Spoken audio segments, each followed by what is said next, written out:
Greetings and welcome to Brief Departure, the only podcast that you need to bridge the gap between the candidates and the voters. And we are back at it again for the third episode. That's right.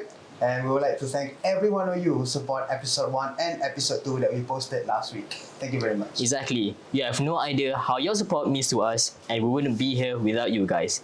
And as always, it goes without saying that we are here to give you the in-depth look on the candidates, their personal life, their experience, and most importantly, their vision and how we can help change KYUM for the future. With that being said, I am Manjik, this is my co-host Muiz, and this is everything that you need to know to get up to speed on Mia Marsya. So, Mia, welcome to the show. Thank you so much for having me here. So, It is an honor. just a little bit of a small question. How did you feel when we first approached you to join our podcast? Well, initially, I felt like it was like something I didn't expect because, it wasn't been said or briefed by the SC themselves. But I think this is a very good opportunity. Like, it's a very good example from you guys, like, initiate and help us in achieving or building a strong connection with our voters. Yeah. So, let's start with a little background. Can you tell us a little bit about yourself and your experiences? Alright, so my full name is Mia Marsya binti Muhammad Shumi. It's MIA, not missing in action, but this time it's Mia in action. Alright, so a little bit about myself. My former school was SBP Integrasi Kuantan. Yeah, I was the third intake. So before that, I was just a normal high school girl. Third intake? So it's a new school? No. I was the third intake to go into the instance. Ah, I see. Yeah, I see. I came in quite late, around March at that time. So you came in Form 4 or Form 1?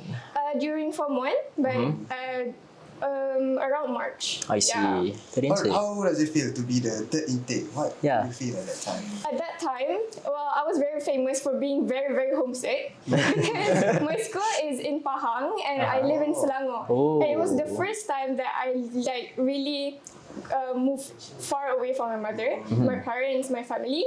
So yeah, it really occurred to me a lot that I really want to leave the school. I don't want to do this anymore. And I was constantly finding ways to escape the school. But eventually, as my mother, she doesn't even layan my cries and my begging to get out of the school. So what I did was that I got involved in sports. That is the first thing that I did because I really love sports. It's like a therapy for me to unwind. And also apart from that, that was during Form 1. And during Form 2, Alhamdulillah, I was elected as our school's BADA, which is the Badan Dakwah Rohani. And at Form 3, I got elected as prefect. At Form 4, I got elected as the assistant head of protocol. And at Form 5, I got elected as the vice head prefect. So you have a very lengthy experience since Form 2. So you said you had BADA since Form 2. Yeah. So when you became a prefect during Form 3, is that like a different entity or do you still hold both positions? Full switch though. Initially, being a BADA and a prefect are maybe a little bit different. But I prefer not to really differentiate it that much because Islam and leadership is a lot alike. I see. And coming from an integrated school where we practice Islamic practices, I can really instill all of the practices in my application as a leader themselves. I see. So during Form 2, when you became a BADA member, was it your choice or were you chosen by the teachers? It was chosen by the teachers. I see. It was other people nominated me. I see. So is there a system for new students to become a part of any organization? Not really. It really depends on how the teachers see the potential within yourself and also how other people see you. I see. So when during upper form for Form 5, you become what again? During Form 4, I was the assistant head of protocol bureau, and also during Form 5, I was elected as the assistant vice head prefect. I see. So are you being given the position or it's again elected or somewhere? So for the assistant of protocol bureau, we were elected. For the vice head prefect, we did run through a nomination by I students, see. not only the students, but also the staff members, including the archie guard, the archie guard? teachers. Yes, like Yeah. it's like the principal or the teachers will ask them what they think about us, the selected people. I see. So during Form 4, what was the main thing that pushed you to become a person who was a candidate for the vice head prefect? So one thing that I hold very dear to my heart is that all of us, well, we have special traits and talents to that. So like sometimes orang tu punya kelebihan is not leadership, but it's something else, maybe drawing. Whereas mine is in leadership, as I see myself. And I can't even draw a symmetrical orang lidi. So like, you see that? So like, I believe that using all of these skills, these traits, are something that we need to hone, and we need to use it for not only the benefit of ourselves, but also the benefit of society. Because the community that we live in is going to shape us, and not only us, but also the future generations. I know it sounds very cliche, I mean like everybody's talking about it, but it is a well-known fact, and we should never ever forget about it. I see. So I wanted to go back to the fact that you held leadership positions during Form 2. So how does it feel like having a position as a junior, especially in a organization where you have seniors? Yeah, it was kind of hard because as juniors we don't have that much authority to voice out what we wanted to say. So that is where the seniors come in. So like I will approach my closest seniors and ask them to like approach the person that is doing something wrong. So through that approach, I can not only bridge the gap between me and my seniors at that time, but also I can help to build a better community, like decreasing conflicts. I see. I see. So a lot of experience lah. Alhamdulillah. So what are the past experience or like extracurricular that you did that really made you want to become the president for student council? So a little disclaimer. Actually, I am running for vice president. I am not running for president, even though I will be in the same presidential elections. So the reason is that because after like psychoanalyzing myself, I find that I suit to be a vice president more than a president. And I think that using all of my experiences, and I think I can hone them better if I be the vice president rather than the president itself. So, on the subject of applying for the Student Council President, what ECA activities have you done do you think is the most beneficial in shaping the person who you are in preparation for this role? Well, I can't list one. It's many, really a lot. I mean like my past experience as the assistant head prefect, especially in an SBP, Sekolah Berasrama Penuh, where the tasks are very sometimes overwhelming. It's like, it's not the same as Relatable tu actually. Bagi je kat budak kan. You don't need to tunggu semua orang keluar and then baru pergi perhimpunan. You don't need to meet the wardens almost every night. You don't need to rush, like it's a lot. But what made me stand here today, I mean like some people may say like tak serik ke? I mean like hadn't you learned your lesson? But I think the lesson I learned is that I need to go through this again because I know what I can give to society and I don't want to keep it to myself because it is something that Allah bagi and we need to share it with others. And also I stand to the Islamic quote that the best of people are the people that are most beneficial to others. So I find by being the vice president of the student council, I can really use my abilities and hone them even further to help myself and also everyone around me.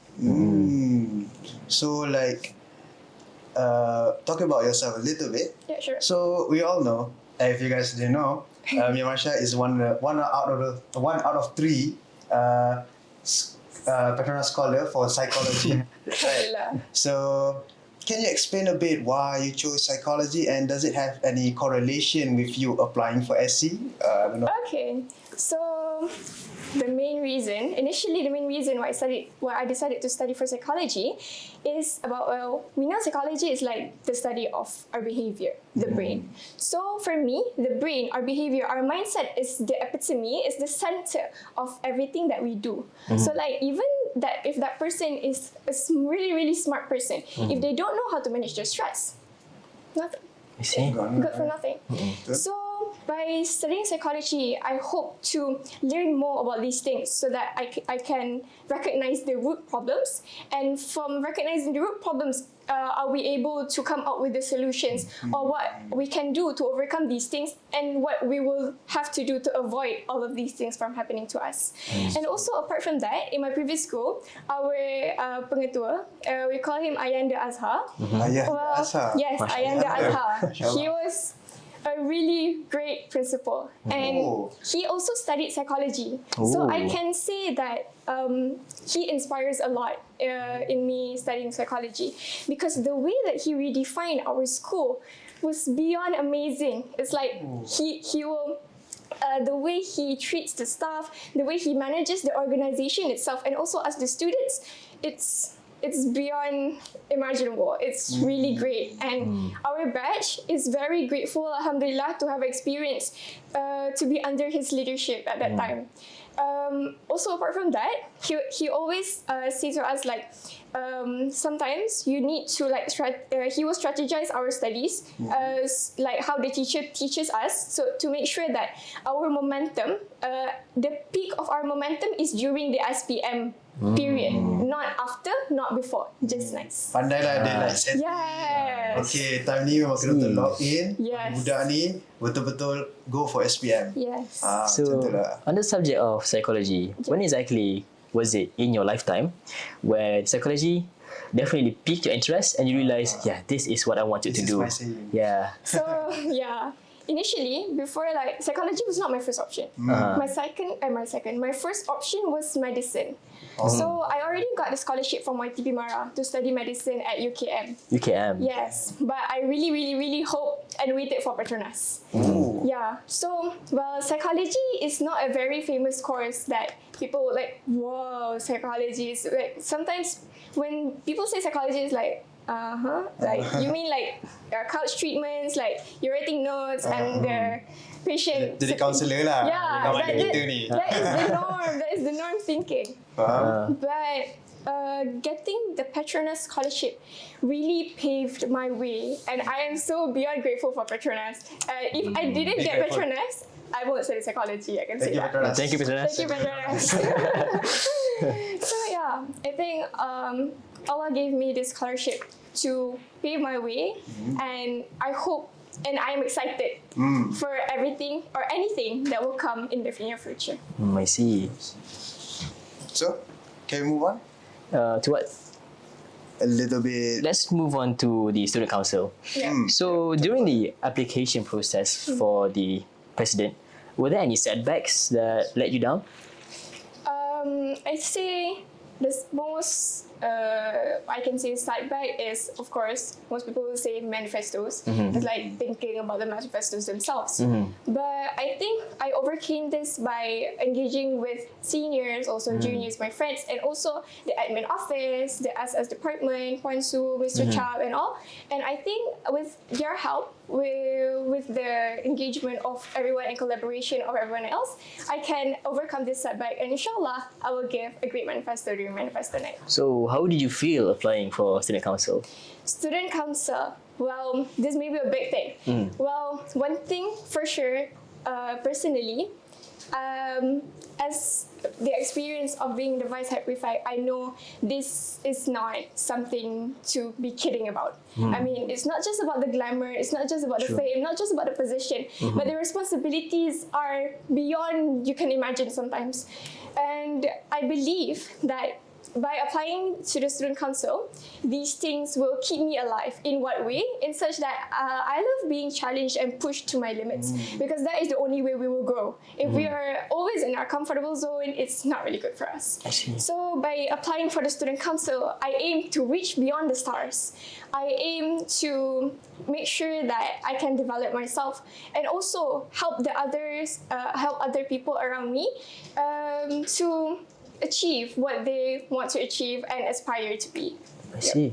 So, we get a scope of what your vision and mission is. So, like, if you care to explain, and be straightforward with the audience, Yeah. what do you think is your main weakness and how you overcome it, you know?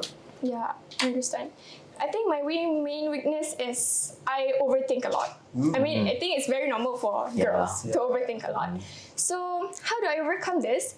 I will normally have a pep talk with myself to make things straight. What do you want to do? Why do you want to do it? Why do you have to do it? What are the pros? What are the cons? So when we are clear of these things, are we able to, okay, this is what I need to do? And sometimes we may put some emotional, factors inside our judgment. So that's where the pep talk comes in. You have to really debate with yourself. What is right for you and what is wrong for you? Sometimes what you really want is not the best for you, so you have to be rational about it. Yeah. So is it like a long session? Because if I want to do it myself, right? So selalunya, like I will sometimes lie to myself. Yeah, understood. So how do you want to avoid that? Like, it's a completely new way for me to do this. So can you give me tips on how to practice this in my life? You know? So okay, before that, can you clearly what do you lie to yourself about? Is it a good thing? Is it a For bad example, thing? like, okay, I want to run for president, right? And then like, I can do this, yes, I can do this. My grades, or not me lah, okay. Like, I can do this. Like, my grades aren't that bad. It's okay that I don't get any A's. Like, I still can do it. I can juggle up. I have sports, I have clubs. So you keep lying to yourself that you can do it. But how do you know that you can do it, you know? To stop lying to yourself. How do you do that, you know? I understand. Asking a future counsellor ya.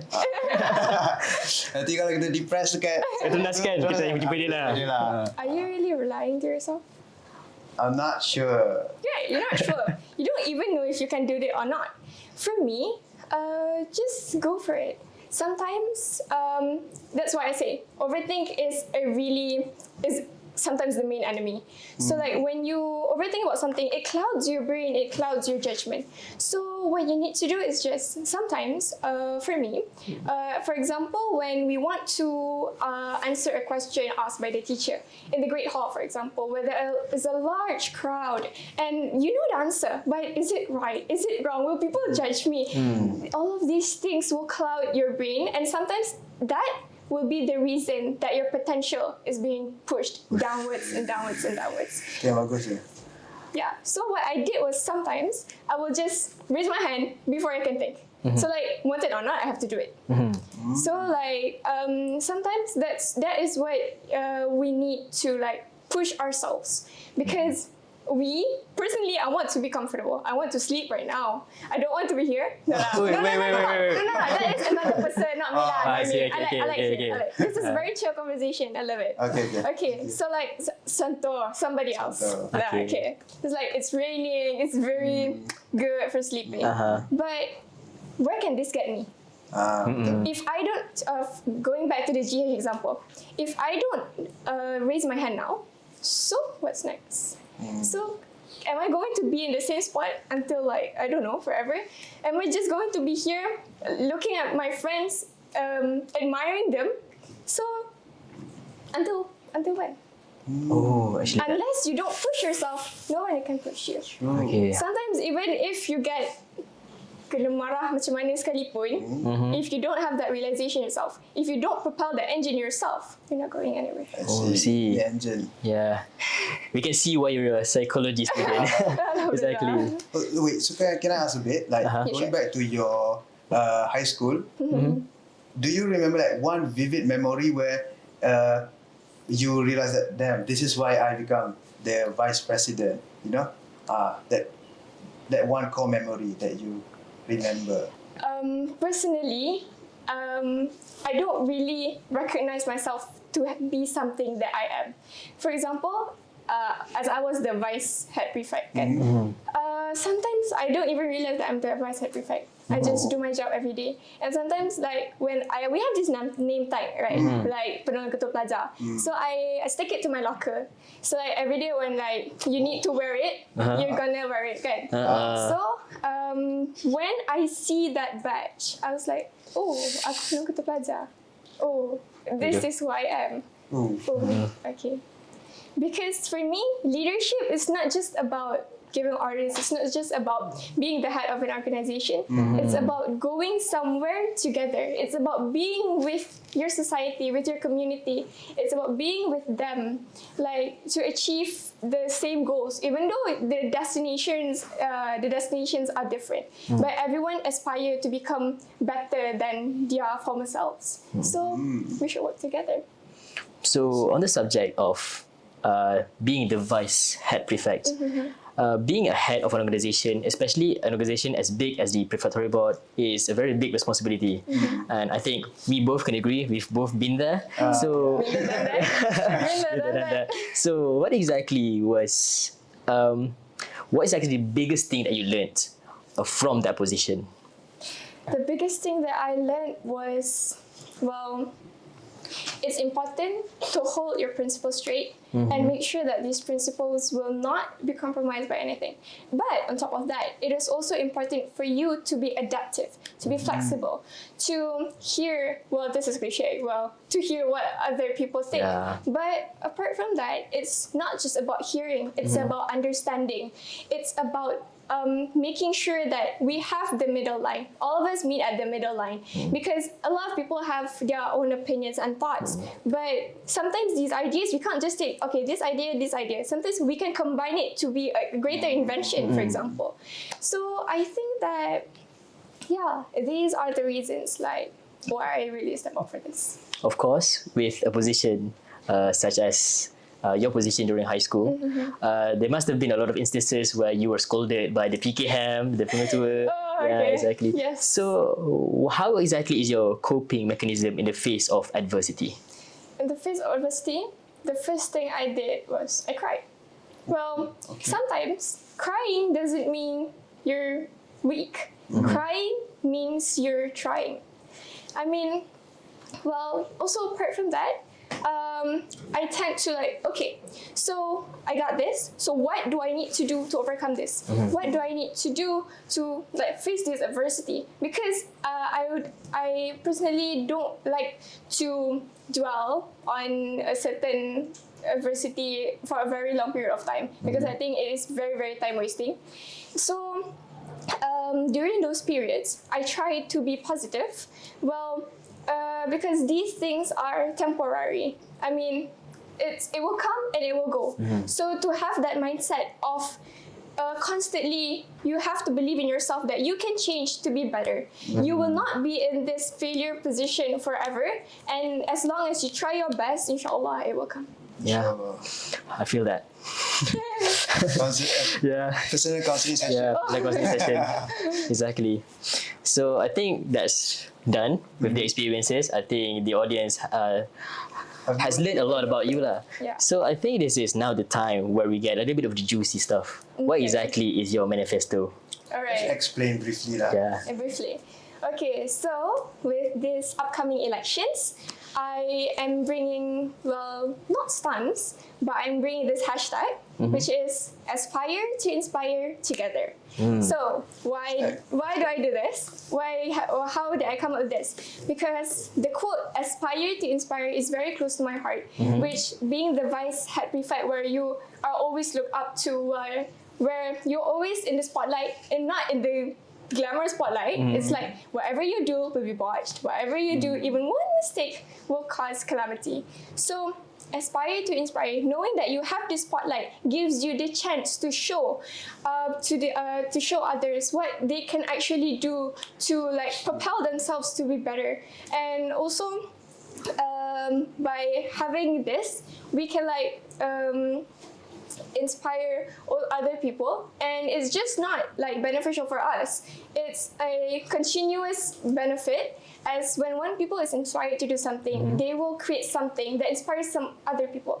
So this is like a catalyst chain reaction. I see. So why do I come up why do I go up with this quote is because I believe that in KYUEM there are lots and lots of potential students, and we need to use these gifts. We need to use these gifts to inspire all the other students out there, because sometimes in this modern day especially, a lot of people are lost. They just don't know what to do, and sometimes these spark of hope are what lightens them and helps them to, okay, this is what I want to do. I look up to them, and inshallah I want to be better than them. So I hope that each and every one of us can do this and be an inspiration to all the others out there. I see. That's very good actually, because we all know that KY has very lot of talented people. Right? Yeah, exactly. It's Some very people, prestigious. they are very good in chemistry, but Yes. they haven't got the chance to teach other people. Yeah, true. Or they're like naturally introverted. So those like kind of talented, like being left out. So with this hashtag, I believe that more people are going to like come out. Yeah, it will create, definitely Tunjuk create dia punya a talent. more inclusive society lah. Siapa yang pandai video editing kan, mana tahu terkeluar kan. Datanglah, isilah form tu. Ah. Okay, so I think before we move on to the last part, I think this is your chance for you to speak directly to the voters.